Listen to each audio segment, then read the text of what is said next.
And we're sitting here in the home of Simon Byrne. As you see, he's from Australia, but a long-time Maplewoodian. How long have you lived in Maplewood? Gee, I've got to be 16 years. And now you're living in Maplewood Village now. Yep. But we're talking to you not just because you're a longtime Maplewood resident, but a bit of a hero. You and your sister and brother-in-law sitting here with you. Now, for those who've probably heard, you were involved in a great rescue on the New Jersey Turnpike Wednesday evening. Tell us what you guys were doing. Your brother-in-law and sister are visiting from Australia, and you're originally from Australia. Yep. Now, tell us what you were doing Wednesday night that sort of drew you to this harrowing experience. We were just coming back from DC. From Washington, D.C.? Yeah, we'd been down there for a couple of days showing these two all the monuments. And so we'd been on the road, I guess, about 4 hours. So we were half an hour away from home when it happened right in front of us. Now, you were driving your car or truck? Yeah, my car. And this was around what exit? Do we know what area? Just in between 9 and 10. Okay, so you're just almost getting home to Maplewood. Yep. And tell us, there was a car on fire, a truck on fire. There's Addy, the crash is your domain. Okay, yeah, so I was in the passenger side. So you're the passenger side, you're driving, Simon. And we should introduce your brother-in-law and sister. Your names are? Jackie Wilson. Anthony Wilson. Okay. And you two were passengers? Yeah, I was in the front passenger side. Now you saw what was on fire that you saw? Nothing, we were just driving along next to the truck. Right. He was in the truck lane, right, the other side of the barrier, so we were just level with him. We're driving along. You're driving and the truck's driving? No, yeah, the truck was in the truck lanes. Okay. And we were in the lane. So nothing had happened yet? No. Oh, okay, so you saw everything. I was just looking at the truck, and right, all of a sudden it started veering towards the barrier, and I yelled out, "Simon!" So he slammed the brakes on and pulled away from the barrier to the get out of that lane, and then it hit the barrier. The front of the truck turned to the left, up onto the barrier, and we'll have video of that we'll put that you shot. I started videoing just after it. Okay. After it did that. So you saw the truck crash. Yes. And did it immediately burn in flames? Straight away. As soon as it started scraping on the barrier, bang, flames everywhere. Wow. And then you said pull over, and two trucks. It was two trucks. So you pull over, and then what are you thinking the whole time? Most people would say, "Hey, let me get out of here." You're thinking, "Let's help." And I think we all just thought no one survived. Really? Because the whole truck was on fire instantly, the cabin, everything, instantly. And then there's video of you running, and then Simon, you were also... I was already there. Yeah, I ran down to where the cabin was, 20 feet away, looking at it, thinking no one's coming out of that. And then all of a sudden he jumped out, with his pants on fire. Oh my My gosh. sister came running down, and I was running towards him, and he was running towards me. And I kept telling him to get down on the ground, but he wouldn't. So we moved over to the median strip, and then my sister got there, and she held him. And then... And you're in the middle of the highway, or are you on the side? Right up against the median strip. Okay.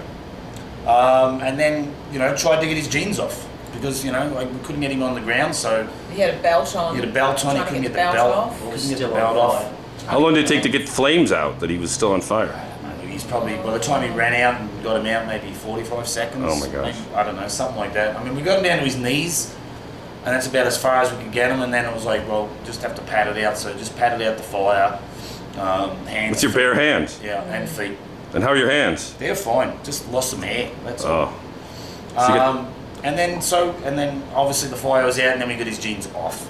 The jeans literally just fell off. Oh my gosh. Yeah. We didn't have to pull them off anymore, they just fell off his legs. Now, Simon, what's going through your head? I mean, like I said, a lot of people want to get out of there. You're running towards it to try to help. Did you just not really worry about yourself, or was it first reaction? What was sort of going through your head? Look, I guess just first reaction. Someone's in trouble, they're on fire, you're not going to run away from them, so you just do what you can, I suppose. And how about for you two? Was it also the same? Yeah, just the same. As soon as you see somebody running up the road towards you on fire, you've got to do something. No one else had stopped. There was just the three of us with him.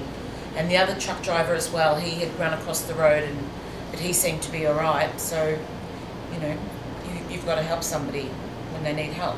Now, this is Wednesday, about what time? It's about 8 o'clock last night. So it's still light up, but getting dusk. Yeah, it's about dusk. Yeah. And then did someone call 911, or did... We assume so. I mean, The paramedics hadn't got there yet. Right. We got his pants off. Jackie ran back to the car because our car was parked near the trucks and they were going to explode. So we thought that my car was going to explode. And then I grabbed his jeans and I said to him, come on, we've got to get away from here because we were way too close to the trucks. So I ran back up towards my car with his jeans and then turned around and he hadn't moved. He was still there. And he was actually bending over on the ground. So I ran back and I'm like, what are you doing? We've got to get out of here. And I guess he was in shock. He was picking up all the coins that fell out of his pocket. Oh my gosh. Was he crying or dazed? No, or he was dazed. He was dazed. He was holding my hands and he was just saying, I couldn't move. I couldn't go anywhere. I was, he was obviously trapped between the truck and the medium strip. So he just said, I couldn't move. And definitely dazed and in shock. And then how soon till some ambulances got him out of Only there? a few minutes. So it was probably 4 or 5 minutes max, all up, I guess. And then when he finally came up to where my car was, the paramedics were on the other side of the median strip. So they were there, and that's when we jumped in the car because we had to get out of there. We couldn't go backwards. There was 1,000 cars behind us. So then we just drove through it all and came home. There was a lot of explosions happening underneath the truck. So the whole time we were there, everything was on fire. But then once we sort of got the jeans off him, we looked at the truck and everything was exploding underneath. So that's when we were like, quick, get in the car, get out of here, it's going to go. So you kind of had to get yourselves out of there too. Yeah. And then did you have to stay around a while to talk to? We didn't stay. No. We drove home. Then how did people track you down? On Facebook. He was talking to, was it Jaden? Yeah, We were talking to NJ1015 on the radio. that's right. And then I think Addy sent something to his son. How did the radio station track you down? We were listening. At the They, scene? they were like, because they talk radio, they jumped straight to it and said, look, anybody know what happened? So I Addy see. called up straight away, goes, yeah, we were just in it. Yeah, and they said if you've got any video or anything, it'd be. Oh, I see. It started out, you just wanted to kind of give them some video of the... No, I Just just wanted tell to them tell them what happened. Right. Because they didn't know what had happened. And for cars just to stay away because we knew it was going to be a long, long night. Oh, yes. So we were sort of ringing them to say, don't go there. Wow. Now, and Simon, do you have any kind of first aid training or rescue training or anything? No, this is just first time and hopefully last time. That's true. Wow. I still say the whole Dale thing. We found out today the guy's name's Dale.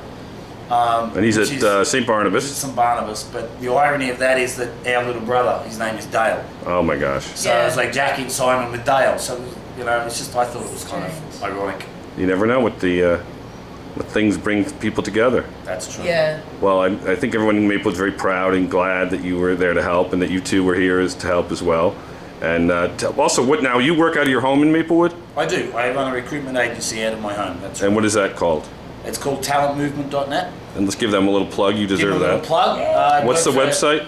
Website is www.talentmovement.net. I worked for everybody else for 20 years and then finally went out on my own last year.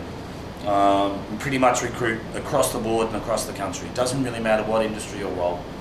We can there's about 4 or 5 of us under this little, collection of recruiters that are just fed up with the big agencies. And we're in your wonderful Maplewood Village apartment. And how do you like living in Maplewood? And Maplewood Village, is it a little busy or noisy, or it's good stuff? Maple Village is fantastic. It's like, I don't have to leave. That's the bad part because everything is here.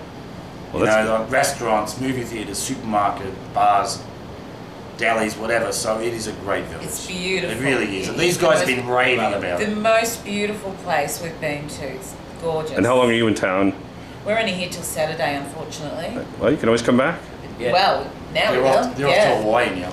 Oh, that doesn't hurt. Yeah. Yeah, but after being to Maplewood Village, Hawaii might be a bit of a downer. Won't be as exciting as the last couple of days. No, Which no, is probably well, good. I hope not. Excellent. Well, thank you both, all three of you very much. And thank you, Simon, for doing what you've done and speaking with us. You're welcome.